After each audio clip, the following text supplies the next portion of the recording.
عمليكي بحثات نانێ تەنورێ bikin. Em hatin maşallah te gelekî xweş çêkirî. بله Serûyê kûncî te çawa çî kiriye. Berê di her malekê de tenûr hebû. بله Niha tenûr herkes bûyî nanê bajara tînê. Di بله gundê we de tenûr hîn hene.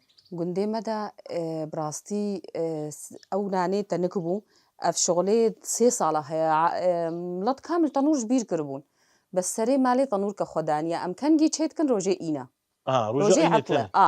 ڕۆژا عەتڵە ئەمێ نانێ خۆ چێکن و vêcemê kunjîkin em ê reş reşkin em ji xwe re weket dibê ê nizan bê çêkê jî cîranê we arî karin bi ware weket bê em hemû lev dicivihin bi civatî ke xweş bi rastî Ji xaza te civa ew erê civat xweş e. civata tenûrê wilo her kes arî hevdût kê yek tenûrê darê yek hevîrê xwe tênê yek hilt kê yanî em gelkî bi rastî kêfxweşin bi cîranê xwe bi gundê xwe bi tebîeta wê nakê gundekî hade a û rewşa gunda berê xweş e berê xweş e her tiştê wê nakê ji weket dibê ji gund de xweş e bi rastî Tu bixwe ji gundê lê bûka gund e.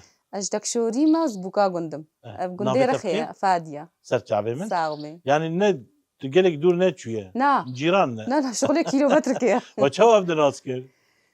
Xwedê hê beriya 15 sala em çûn zilamê me ser seyarekê şixulî em çûne dawetekê hat bike dibê me îcar kir ew nake em çûne dawetekê wî çaxî vê Yani we li dawet hev di nas kir?